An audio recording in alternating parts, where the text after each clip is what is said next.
I leaned back in my chair, surveying the room, my thoughts a whirlwind of confusion and betrayal. The room was filled with beautiful women, and I found myself questioning everything. Why had Mark Lavalier chosen my wife, Linda? Why did she say yes to him? Why did she leave me? As our children grew older and more self-sufficient, Linda and I had often discussed our plans for the future. We imagined a time when the kids were out of the house, and we could focus on each other more. But now, as I sat here, it struck me with the force of a ton of bricks, Linda's vision for the future might not include me at all. I felt like a fool, and with that realization came a surge of anger. My disappointment and sadness dissolved, leaving only a raw, seething fury. The worried glances from those around me at the table made it clear that my expression was alarmingly intense. Duh, sitting across from me, asked nervously, "Are you okay, Jim?" Across the dance floor, I noticed 4 stunning young women sitting in a booth. They were vibrant and full of life, and as I watched them over the shoulder, I couldn't help but wonder why Mark had chosen Linda over one of them. The thought struck me as absurdly funny, and I burst into loud, uncontrollable laughter. My sudden, explosive laughter drew stares from everyone in the room. Tears streamed down my face as I laughed harder and harder, until the amusement began to subside. When I finally managed to compose myself, I wiped my tears and flashed everyone a broad, almost manic smile. My life had taken a dramatic turn.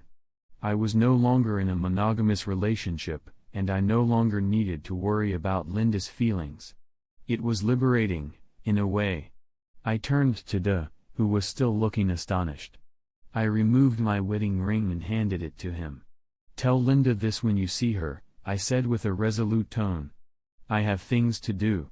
I left a $10 bill on the table for my drink, more than enough to cover it, given my mood. "Since you're so supportive of Linda's cheating," I added, "you can cover the rest." As I walked out of the club, I could hear my former friends calling after me. The thought of what I would say to them if they tried to follow me crossed my mind. I was certain that if any of the husbands came after me and didn't heed my warning, I'd have no qualms about breaking their noses. My mind raced as I walked away from the club. Linda was off having selfish fun with Mark, and I was determined to indulge in my own version of selfish pleasure. When I arrived at the hotel, I approached the front desk. "Do you have any full-size suites available?" I asked the young woman at the counter. She shook her head. "No, but we do have a honeymoon suite available if you're looking for something bigger. It has a lot of amenities." "I'll take it," I said decisively. "I'll pay for both rooms. My wife will stay in the original room, and I'll take the suite." The young woman looked at me quizzically. "I thought you were doing something special for your wife." "I am," I said, my voice firm. "If she asks for the key to my room, don't give it to her. In fact, could you please ensure that no one tells her I'm still here?"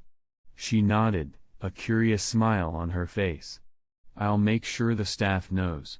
I went back to my old room and gathered my clothes, leaving Linda's belongings in the trash. I took the elevator to the top floor, where the honeymoon suite awaited. It was enormous, with a large balcony overlooking the city and a jacuzzi. I had even brought an expensive tuxedo with me, in case I decided to hit one of the high-end restaurants later. After changing into my tuxedo, I headed back to the club. I stopped at an ATM to withdraw some cash before re-entering the club. There was a long line, but I approached the doorman with an air of confidence. I handed him a $100 bill with a smile, and he opened the door, letting me in. Inside, I scanned the room, hoping to find the table where I had seen the 4 beautiful women earlier. To my dismay, they were nowhere to be seen. There were no men with them, so it must have been some sort of private gathering. With a sense of resignation, I took a seat at the bar and contemplated the night ahead. My life had changed drastically, and as I stared into my drink, I realized that I was ready to embrace this new chapter, no matter where it would lead me.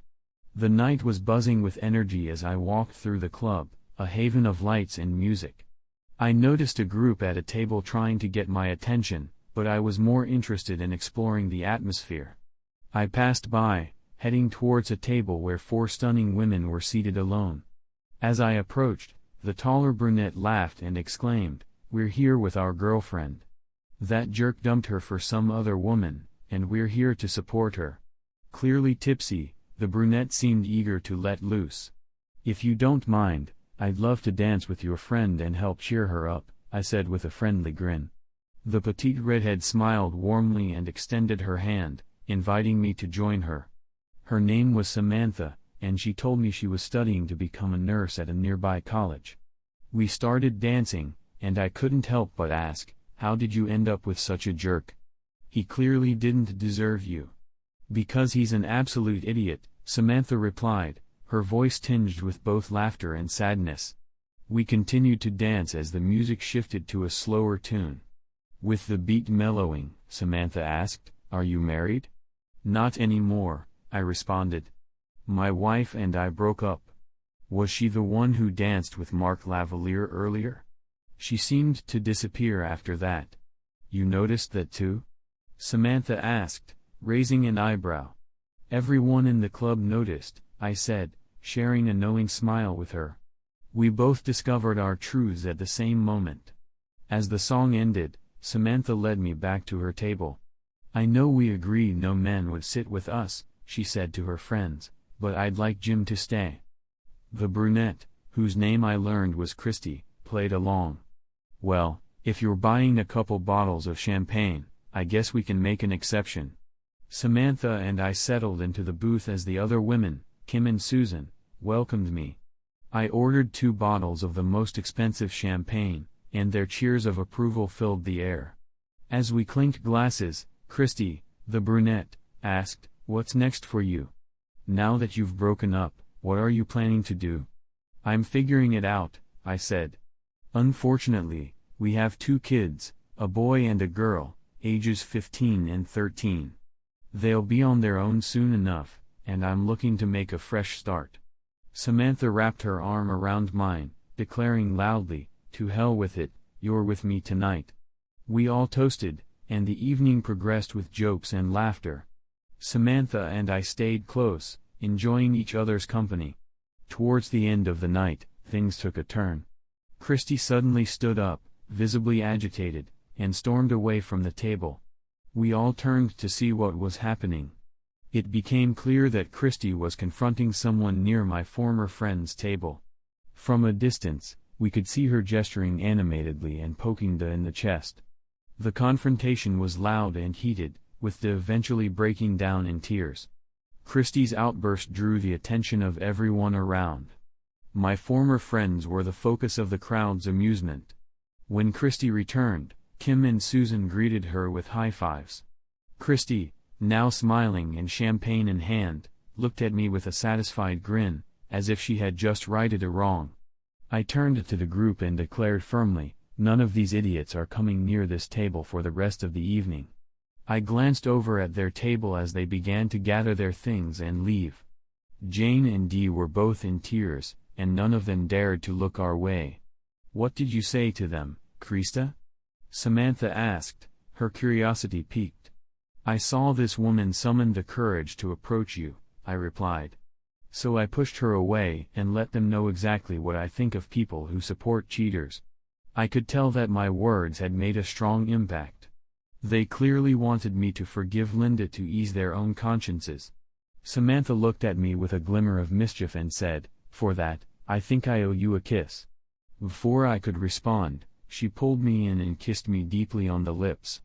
Her 3 friends cheered her on, and the kiss was anything but subtle. As Samantha pulled away, her eyes sparkled with a playful smile. Kim chimed in, "Get a room, you two." "Actually," I said with a grin, "I've got a suite at a hotel down the block. And you ladies look like you might need a ride. If we hurry, we can still order champagne to the room." After settling the bar tab, the 4 of us made our way to the hotel. Samantha clung to my arm, and her friends, in turn, leaned on us for support. At the reception desk, I ordered 4 bottles of champagne for my suite. When I mentioned it was a honeymoon suite, the receptionist and her colleagues exchanged giggles. As we ascended in the elevator, the three friends began to sing the wedding march, their voices echoing through the small space. Samantha's face flushed crimson, but she held on to me tighter. When we reached our floor and approached the suite, the ladies playfully suggested I carry the bride over the threshold. Samantha looked at me with those big, beautiful eyes and said softly, "You don't have to if you don't want to." But I wasn't going to let the opportunity slip by. I opened the door, lifted Samantha into my arms, and carried her over the threshold. As soon as we were inside, she wrapped her arms around my neck and kissed me deeply. The other girls laughed and cheered until Christy noticed the jacuzzi on the balcony. Before I could set Samantha down, the three of them had stripped down to their bras and panties and were already in the jacuzzi. I gently put Samantha on the floor and watched as she continued to hold my hand and smile at me. There was a knock at the door. It was the champagne. We brought it to the ladies, who joked and laughed as they sipped their drinks. Susan teased me, saying, "You're overdressed, Jim. Time to lose that tuxedo." I laughed and told them I was keeping Samantha company. They called out to her, urging her to join them in the jacuzzi, but she simply smiled and pulled me back into the room. Her friends sang the wedding march from the balcony, their laughter ringing out into the night. The next morning, I woke up to find Samantha wrapped around me, and three other naked women sprawled across the king-sized bed. They must have slipped in while Samantha and I were asleep. I carefully slipped out of bed, and Samantha stirred, watching me with a sleepy smile. "Did you have fun, Jim?" she asked, her eyes bright. "Absolutely," I said. "Best night of my life." "Any regrets?" "None at all," I assured her. "Come shower with me," Samantha said, slipping out of bed and leading me to the bathroom. She wanted to try something new, something I had never experienced with Linda. As soon as we were in the shower, I lifted Samantha and positioned her so that she was seated on me while I held her against the wall. The position was intense, and it led to one of the most exhilarating experiences I'd ever had. Samantha climaxed twice, her pleasure echoing through the room. After we finished in the shower, we discovered that our enthusiastic lovemaking had woken up the other ladies. They were groggy but in good spirits, ordering room service and sipping mimosas. Christy, with a grin, said, "I can't wait to get in that shower. You two made it sound like the best shower ever." Laughter filled the room as Samantha and I exchanged satisfied smiles. Once everyone had showered and dressed, they left, except for Samantha, who asked if I would give her a ride home. As we drove, Samantha snuggled close. "Jim, I know what your wife did was terrible, but if you decide not to go back to her, I'd love to see you again." I looked at her and said, "Right now, I have no intention of returning to my ex-wife. I had an amazing time with you, Samantha. You're exactly what I need at this moment. Call me if you think we could be something more." I leaned in and kissed Samantha, feeling a new sense of possibility as we drove into the future. As I approached Christy's door, she greeted me with a warm smile and a wave from the couch. I left the club feeling a mix of relief and confusion. The night out had been a spontaneous reaction to Linda's betrayal, and while it didn't resolve the issues in our marriage, it had given me a momentary reprieve. As I walked to my car, I realized I was still grappling with the decision about how to end my marriage with minimal disruption to my children. Back at home, I sank into the chair in the living room, not bothering to turn on the lights. My thoughts were consumed with how to navigate the end of my broken marriage while minimizing harm to my kids. I was lost in thought when I heard a car pull into the driveway. Moments later, I heard the key turning in the lock. "Jim, I'm home." Linda's voice rang out with its usual cheerfulness, as if nothing had happened. She closed the front door and flipped on the light. I turned to face her, noting that she looked exactly the same as she always did, the same blue dress, her dark hair cascading down her back, the same familiar features. It was as if nothing had changed, despite the fact that she had spent the entire night and morning betraying me. This isn't right, I thought. There should be some sign, some visible mark of what she had done. At least a trace of guilt on her face. But there was nothing, just the same old Linda, as if nothing had ever happened. "Jim, is everything all right?" she asked with that gentle, practiced smile. It was as though she knew exactly what I was thinking, that she could somehow erase the weight of her betrayal with a smile. "Nothing has changed here," she said, her voice steady. "My love for you is the same as it was yesterday." I couldn't help but notice the coldness in her words. They sounded more like a rehearsed line than a heartfelt sentiment. With a deadpan expression, I gestured toward our bedroom. "Don't start. Just go take a shower." Linda hesitated for a moment, trying to offer some half-hearted excuse. I continued pointing towards the bedroom until she finally went upstairs. When she returned, she asked, "Jim, where are my clothes from last night?" "I think they're still at the hotel where you left them," I said, my tone flat. "You didn't bring them home." Linda looked momentarily taken aback. She was about to say something about how inattentive I had been, but then seemed to realize how absurd that would sound. Instead, she sat in silence, her face flushed with realization. "Why did you do it, Linda?" I asked, my voice carrying a mixture of hurt and resignation. Linda sighed, her eyes glazing over as she recalled the events of the previous night. "It was Mark Lavalier," she explained, as though that was all the reason needed. "He's rich and famous and can have any woman he wants. Last night, when he asked me to dance, I felt like the most special woman in the room. He made me feel important." Even as she spoke, it was clear that she was still basking in the afterglow of her time with Mark, her eyes shining with the memory. It was in that moment I understood something crucial: it was truly over. Linda cherished her time with Mark Lavalier more than any moment shared with me. To her, I was just an afterthought. "Do you love him?" I asked. "No," she said quickly. "It was just sex.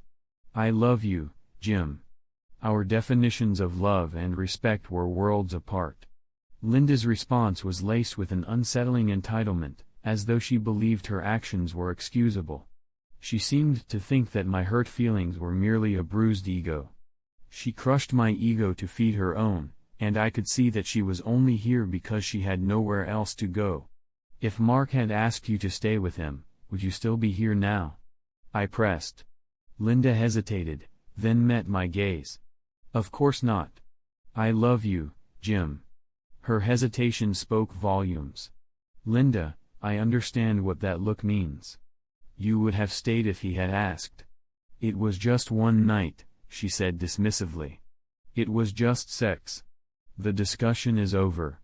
"No, it isn't," I said firmly, the anger in my voice evident. "I need you to pack some things for yourself and the kids and stay with your parents for the week. If you're serious about resolving this, then we need to do it calmly, without you here." Linda packed her bag in silence, her demeanor shifting from defiant to subdued. As soon as she left, I began to put my plan into action. Watching her walk away, I had an epiphany. It was time to confront the reality of our situation and make decisions that would set us both on a path to healing. With Linda's blue dress hanging in the closet as if nothing had changed, I knew I had to make a drastic shift if I wanted to move forward. I dialed my boss and requested 2 weeks off, then headed to the hardware store to stock up on materials, wood, drywall, paint, and 2 new exterior doors. Once home, I got to work. The first thing I did was remove the old front door and the surrounding windows, cutting a sizable gap in the wall. I then installed the 2 new front doors, placing the old one on the right side and the new one on the left. My plan was to transform the house into a duplex. I framed a new wall down the middle of the house, dividing it into 2 almost identical units. Next, I installed a new back door on the left side where the new kitchen would be. This kitchen would face the living room, mirroring the layout on the other side. I converted the office into a 3rd bedroom on my side of the duplex, and the dining room became a 3rd bedroom on Linda's side.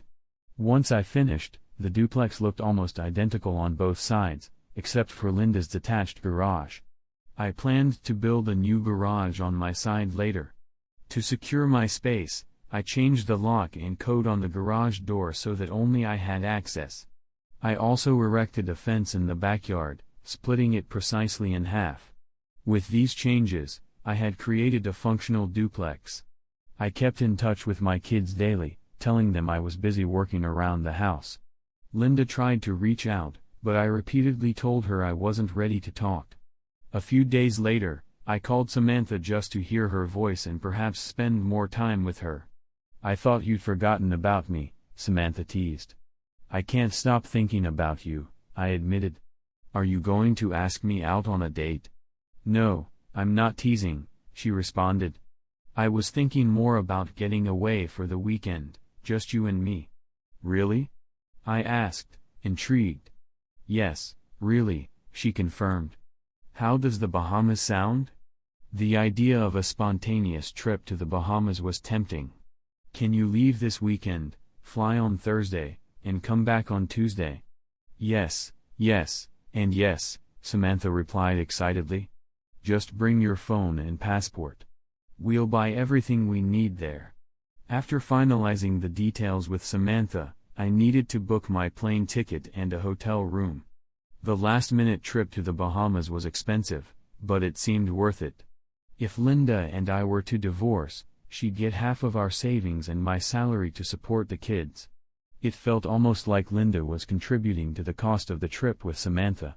I transferred our savings to a bank account in my name only and redirected my salary to this account. Although I didn't expect Linda to cancel the credit card, I wanted to ensure I had access to the money. I worked long hours, 16-hour days, to get the walls and painting done. By Wednesday, I had managed to finish the trim and paint the center wall on Linda's side. Although I knew I would eventually need to separate the utilities, for now, the shared gas and electricity meant Linda couldn't cut off my side. On Wednesday night, I told Linda to bring the kids home the next morning. Thursday morning, I locked up my side of the house and waited outside in a chair for their arrival.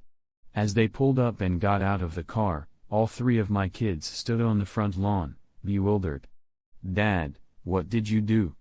Emma asked, her voice filled with confusion. "I turned our house into a duplex," I explained. "Don't you like it?" The kids stared at me, dumbfounded, with their mouths agape. "Don't worry," I reassured them. "I finished the right side and moved your things to your new rooms." I showed them around the left side of the house while Linda carried their bags to their new rooms. Their reactions were a mix of shock and awe.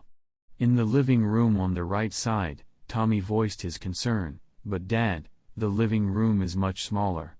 "You'll barely notice the difference," I said confidently. "In fact, I'm planning to build a garage on the other side and install a pool with a jacuzzi. That should make up for it." This news brought smiles to the children's faces. Linda told them to unpack their bags, but her gaze lingered on me, clearly wanting to talk. However, I chose to focus on helping the kids settle in and ensure they had everything they needed. After Emma and Tommy had stowed away their things, I pulled out some sandwiches I'd picked up from a local deli. We gathered around the kitchen table for a casual lunch, but the atmosphere was anything but relaxed. Emma, ever perceptive, watched Linda closely, clearly sensing that something was amiss. "Dad, what's going on?" Emma asked, her gaze shifting between me and Linda. She and Tommy had noticed their mother's avoidance and the tension in the air. It was evident that they were struggling with the situation and the lack of transparency from Linda. "Well, Emma," I began, trying to sound casual, "we're approaching the point where we'll be empty nesters soon. I've been preparing for the changes that come with that." Emma's eyes narrowed slightly. "You could have at least discussed this with us first. We have feelings too, you know." I looked at Linda, whose expression was a mix of surprise and discomfort. "Actually, it was your mom's idea. She decided that we needed a change, and she needed something different." Linda's face flushed with a mix of shock and embarrassment. "Mom, why didn't you talk to us about this before making such a big decision?" Emma's voice wavered with hurt and confusion. "Tommy, what's going on with Mom? She's been emotional lately."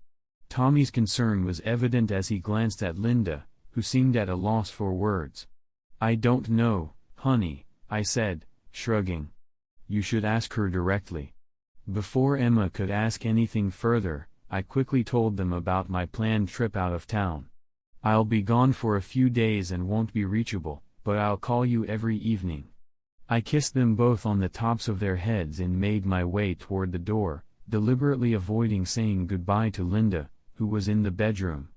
I picked up Samantha from her apartment, and we set off on what would turn out to be one of the best weekends of my life. We flew first class and stayed at a 5-star resort, living like royalty. The sun, sand, and waves provided the perfect backdrop for our time together, and Samantha's gratitude and enjoyment were palpable. By the time we were ready to head home, we were both deeply tanned, and I had come to appreciate every aspect of Samantha's fantastic presence. On Tuesday, I dropped Samantha off at her apartment. She greeted me with a passionate kiss at the front door. "Do you want to spend one more night with me?" she asked, her eyes full of hope. "I'd love to," I said, "but we need to meet face to face soon, and you have classes tomorrow. Call me before you go to bed. I want to hear your voice." With a final, tender kiss, I drove home, my heart light and my spirits lifted.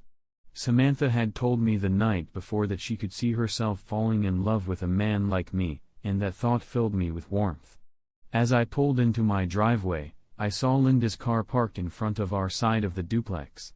I parked on the street, deliberately keeping my distance from her side of the house. While unpacking my things, Linda knocked on my front door. "You're back," she said, her voice tinged with apprehension. "Yes," I replied, opening the door slightly. "What do you want to talk about? Can I come in?" she asked. "No," I said firmly. "This is my personal living space now, and you are not welcome here." Linda's face registered shock and hurt as she processed my words. She turned silently and walked back toward her side of the duplex, the reality of our separation sinking in. Sitting at her kitchen table, Linda tried to reach out. "Jim, I love you, and I want everything to go back to normal." "That's not going to happen," I said, my voice steady but resolute. "Because, if you haven't noticed, you've done something that changed how I feel about you forever." Linda's eyes filled with tears. "It shouldn't be like this," she said, her voice breaking. "I love you, Jim." I took a deep breath, collecting my thoughts. "Let's say we were out on a date with friends, and you left me to be with another man, spending the entire night and morning with him. If you had done this on our first date, would there have been a second one?" "But Jim, it was Mark Lavalier," she protested. "I don't care who it was," I said firmly. "You chose someone else over me. You keep insisting it was just one night, just sex, but it was a decision you made. You had every opportunity in your life to show me what you truly valued." Linda looked at me, her expression a mix of regret and defiance. "It was just one night. The discussion is over." "No," I said, my voice carrying a mix of finality and frustration. "You need to pack some things for yourself and the kids and stay with your parents for the week. If we're going to address this, it has to be done properly." Linda, still shaken, packed her things quietly. As soon as she was out of sight, I began implementing my plan. Seeing Linda's stunned expression as she walked away, I realized that it was time to face the reality of our situation and make decisions that would set both of us on a path to healing. The moment someone more famous than me spoke to you, I felt like I'd been cast aside like trash. "Does this mean I should keep you away from all famous athletes, actors, and politicians? There's a marathon this weekend, are you planning to sleep with the winner?" "Jim, this isn't fair." In a calm, even tone, I replied, "So, now you want fairness? You want a chance to minimize your betrayal, to talk me out of my anger, to shame me for feeling hurt? You want to accuse me of not putting our family before my own pain. I seem to be the only one expected to be fair in this relationship." I reached across the table and took her hand. She smiled faintly and clasped my hand with both of hers. I stared deeply into Linda's eyes, knowing that what I was about to say would hurt her. Linda needed to understand exactly how our new relationship would unfold. Yes, I was also eager to show her what it was like. It's too late, Linda. Too late. Yes, too late. I've found someone else. Linda pulled her hand away from mine as if it were searing hot. Do you know who it is? I'm sure Dee and your friends told you who I was with that night after you left. I was with the redhead, the one who danced with me and held me close, the woman who replaced you on the anniversary you discarded. As the realization hit her, I saw the sadness in Linda's eyes. Dee must have sent her pictures of Samantha and me, slow dancing and looking like lovers. With anger simmering in her voice, Linda demanded, "Are you doing this to get back at me? Throwing some 24-year-old girl in my face to get even?" "Actually, she's 21, I corrected, my smile widening as I recalled our trip. "We spent 4 days together in the Bahamas, remember that dream vacation you and I always wanted to go on? It was incredible." I couldn't help the grin that spread across my face as I described the weekend. It had been truly remarkable. Linda glared at me, her face red with fury. I knew my smirk was only fueling her anger, so I took a deep breath, reminding myself of the children. I forced my face to relax, letting the grin fade away. Linda's eyes held a mix of anger and despair as she opened her mouth to deliver a scathing rebuke. But when she saw my smirk return, she realized that I was fully aware of every word she was about to unleash. Her anger seemed to freeze, and she exhaled slowly, closing her mouth. She placed her hand on the table, and we sat in silence, staring at each other. Linda wanted to scream at me, to set me ablaze with her words and put me in my place for what I'd done. But she knew she had no moral high ground left. The leverage she used to have in our relationship was built on love and trust, the very things she had casually discarded for one night of pleasure. It finally dawned on her that she had risked everything she had. Linda sat quietly for a moment, her eyes fixed on her hands clasped together on the table. "It doesn't matter," she said softly. "I love you." I looked at her, unmoved. "Your love means nothing to me after what you did. It's clear that my love for you meant nothing to you, so why should I value yours?" Linda looked confused and hurt. "But I don't want to lose you." I shook my head. "You destroyed my trust completely and expected to keep me. You took me for granted, and now you don't deserve me." I stood up, the weight of the situation heavy on my shoulders. "I'm going back to my place. I still have a lot of work to do around the house. I'll come back for dinner with you and the kids, but please, don't bother me until then." As I left, I could hear Linda's sobs. Walking away from her was incredibly painful. I wanted nothing more than to hold her like I used to. But I knew I needed to keep my distance for now. Deep down, I knew that returning to what we once had was impossible. The Linda I had envisioned as my wife was gone forever, and whatever remained of our relationship was destined to be a painful reminder of what could have been, everything she had recklessly shattered without a hint of remorse. Before dinner, the kids and I wandered to my side of the house. I eagerly showed them the new kitchen area and explained my plans to cut out the back wall and install glass to overlook the new pool. As I pointed out the changes, I noticed their growing concern. The fence dividing the backyard was a stark symbol of the new reality. This side would be mine. "Why do we need 2 bedrooms, Dad?" Tommy asked, eyeing the empty rooms. "This side will be my home, and the other side will be your mom's," I explained. Emma's face fell as she absorbed this information. "Are you and Mom getting a divorce, Dad?" Emma asked, her voice tinged with worry. "Mom won't talk about it no matter how many times we ask." "No, it's just a separation," I clarified. "I thought it would be easier if we each had our own space, and you can choose which side you want to be on each day." Before we could delve further into the situation, Linda appeared at the front door, announcing that dinner was ready. The meal was consumed in heavy silence. The tension was palpable as Tommy blurted out, "I'm moving in with Dad as soon as he finishes decorating my room." Linda's face turned pale with shock. "Your dad is mistaken. We're not breaking up. It's just a misunderstanding, and we're still working things out. Emma slammed her hand on the table, her frustration bubbling over. Who changed? I want to know. Tommy and Emma's eyes darted between Linda and me. I could see Linda's resolve faltering as tears began to flow.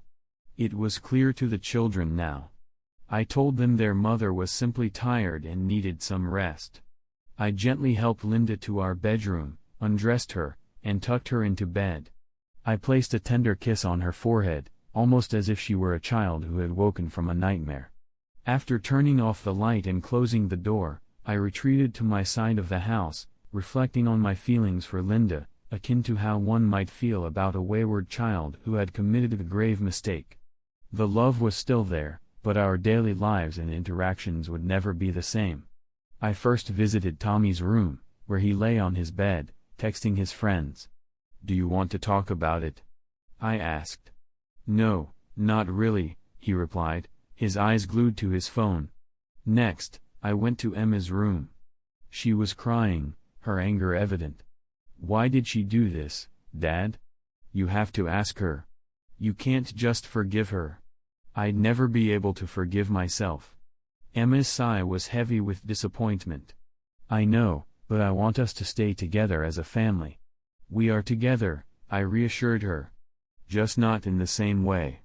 I'll no longer be sharing a room with your mother." I hugged Emma tightly. "We love each other, and we'll get through this," I said. I returned to my part of the house, which had become our new normal. I left for work early, so our morning routine remained unchanged. Linda and I still managed to coordinate our schedules for the kids' activities and family dinners whenever possible. Despite the separation, we were trying to maintain a semblance of normalcy. Linda attempted to discuss our situation about once a week, but I always cut her off, stating that I didn't want to talk about it. Another clear change was evident during school functions. I made sure to avoid sitting or standing next to Linda. If she approached me, I would quickly excuse myself and find a different spot. I was rarely alone for long, as single or divorced women we knew often gravitated toward me, always asking questions about my situation. My response was consistent: we had separated. Over the next month, I transformed my side of the house into a sleek bachelor pad. I bought new clothes, appliances, kitchen cabinets, and furniture. The space was upgraded with a giant TV and a state-of-the-art entertainment system. When I purchased a top-of-the-line convertible, Linda tried to question our finances. "Jim, can we really afford all this? That car must have cost a fortune," she asked, her voice laced with concern. "Well, Linda," I replied, "my old car was 8 years older than yours. I needed a new one, and since you tended to buy new cars more frequently than I did, I decided to invest in a top-of-the-line model. As for everything else, did you really expect me to live in a rundown place?" Linda stared at me, struggling to grasp the reality of our new circumstances. It was clear that the changes I was making were a part of my attempt to move forward and redefine my life, even if it meant leaving behind the past we once shared. "I thought I was being considerate by not forcing you to give up any of your favorite furniture when we split. I would have been happy to share it, but honestly, I've never been particularly drawn to your taste in home decor. Why didn't you ever say anything before?" "I never mentioned it because I wanted you to be happy. Furniture wasn't a big deal to me," I replied, letting my words sink in. "Don't worry about the money," I continued. "We have more than enough. The house is fully paid off, and once the kids move out, my side will be too large for my needs. I plan to rent it out for extra income, so financial concerns are covered." Linda's smile widened as she gave me a warm, approving look. "I'm not complaining," she said, squeezing my shoulder. "I like your new car. You've been working out and looking great in your new clothes." "Thank you," I said with a grin. "I can't take all the credit. Tommy and Emma insisted I get a convertible so they could drive it. And Samantha helped me pick out new clothes and furniture. We have very similar tastes." Linda's smile faltered at the mention of Samantha. Her hand slipped off my shoulder as her expression darkened. "Oh, I see," she said, her tone growing distant. She turned and walked away without another word. I wasn't trying to flaunt Samantha in Linda's face, but she was becoming a significant part of my life. It dawned on me that my thoughts were often consumed by Samantha and rarely by Linda's feelings. Samantha had begun spending most weekends and many weeknights with me, and Tommy and Emma were increasingly spending their time on my side of the house. Tommy had already moved into his new master bedroom, and Emma, who had mostly stayed on Linda's side, had started hanging out with Samantha more. Samantha had become Emma's cool older sister, and their bond was evident. The only tension arose when I insisted that Samantha join us for family dinners for the second time. Linda was polite but clearly unhappy with the arrangement. The next day, as I was leaving for work, Linda confronted me. "Jim, I appreciate that you're trying to be fair, but I wish you wouldn't bring your girlfriend to our family dinners. This is supposed to be our time with the kids," she said. "I understand, Linda," I replied calmly. "In the future, I won't come to dinner when Samantha isn't there. However, I want to extend an open invitation for the kids to join me and Samantha for dinner whenever they want. It's not fair to exclude her." Linda's eyes flashed with frustration. "This is the only time we get to be a family. Is this how fairness works now?" "Honestly, Samantha is becoming a significant part of my life," I said, standing my ground. "She gets along well with the kids, and I don't think it's fair to exclude her. If you want to exclude Samantha, then you're excluding me too." Linda looked taken aback.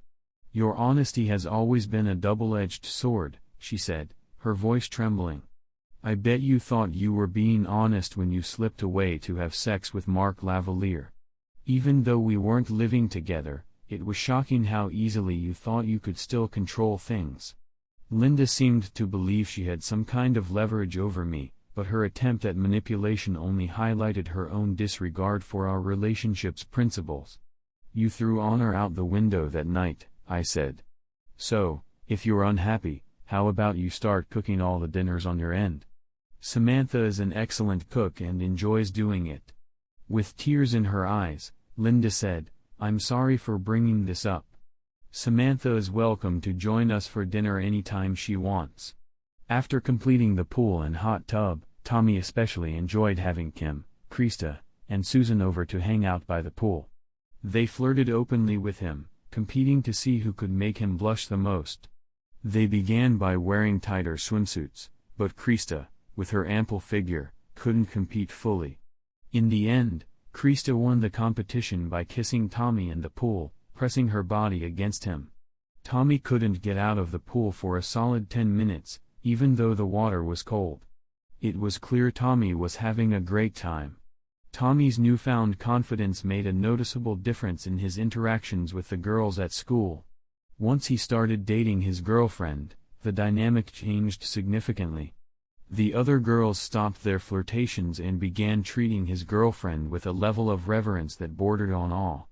It was clear that Tommy's relationship had shifted the social landscape around him. Samantha and I had some great times together.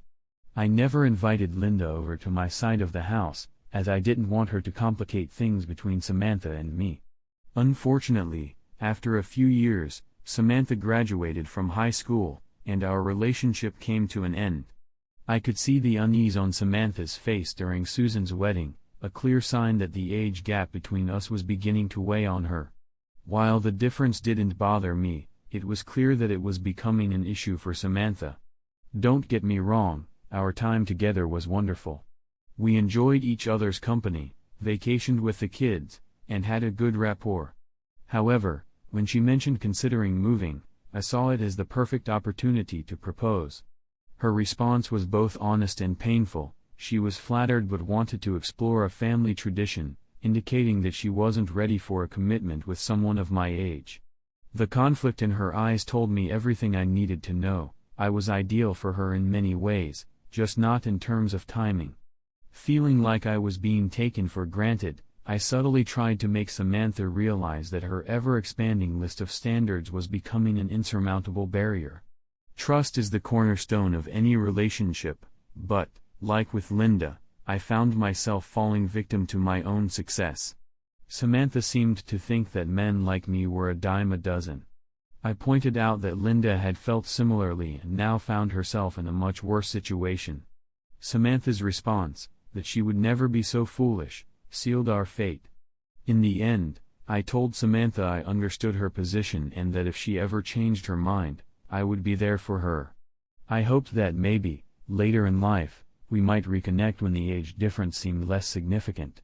I had no regrets about my time with Samantha. At least she had the decency to be honest with me, unlike Linda, who had sneaked out of the club behind my back. As for Linda's friends, my former friends, I occasionally ran into them, and they would try to convince me to reconcile with Linda.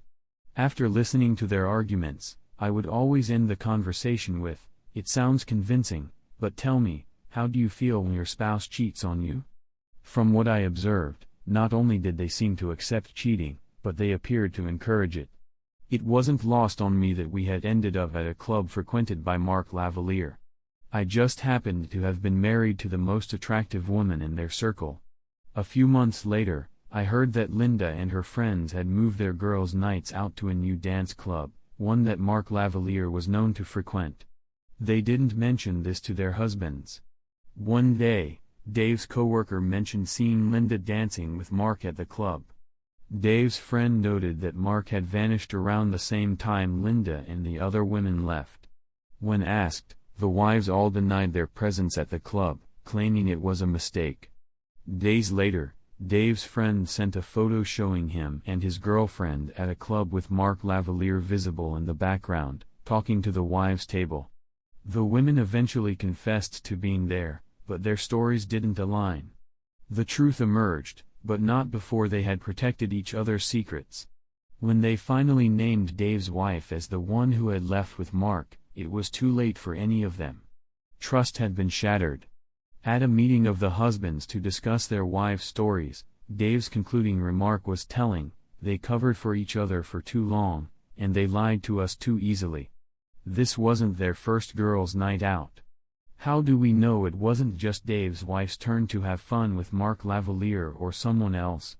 Each husband recalled the look on their wives' faces when Mark Lavalier approached their table, and everyone heard how their wives responded. The damage was done, and the fallout from those revelations was felt by all. Linda's behavior had sparked a surprising chain of events, and it was evident that her actions had far-reaching consequences. After her first bachelorette party, where she had openly discussed her affair with Mark Lavalier, the other wives quickly learned about it. Initially, the husbands were somewhat amused and intrigued by the intimate details Linda shared. It seemed to add a bit of excitement to their own relationships. However, a few months later, a disturbing pattern began to emerge. One of the husbands, in a moment of lightheartedness, joked about how he despised the new silk sheets on his bed. As it turned out, this new set of sheets was identical to the ones in other households, all of which were white silk. It wasn't long before suspicions arose. Conversations with other husbands revealed that all four of them had recently purchased new white silk sheets. This discovery led to a troubling realization: it seemed as though their wives were trying to recreate the excitement of that night with Mark, reliving the moments in their own homes. The ramifications were swift and severe. Within a year, all four couples had divorced. I learned about these events when Dave, the first to separate, reached out to apologize. He shared how his own marriage had unraveled because of that night, and each of the other husbands later confessed that they wished they had stood up for me. They believed that had they done so, they might have sent a clearer message to their own wives, possibly saving their marriages. As for Mark Lavalier, his actions eventually provoked a harsh reaction from someone who had clearly had enough. While leaving the back of a club with his latest conquest, Mark was ambushed by a person in a ski mask. The attacker tasered Mark and then brutally assaulted him, targeting his private parts before crushing both of his kneecaps. Although there was video evidence of the attack, no one was ever brought to justice. Too many husbands had motives and opportunities, and Mark's ability to walk was permanently impaired. The last time Linda and I spoke was on the day Emma moved out for college. By then, our divorce was finalized, and I had already rented out my side of the house and moved into a condo by the sea. Linda approached me in the driveway, her expression a mix of hope and regret. She asked if we could talk after Emma drove away. "Jim, I still love you," Linda began, her voice trembling. "I made a terrible mistake, and I've regretted it every day since.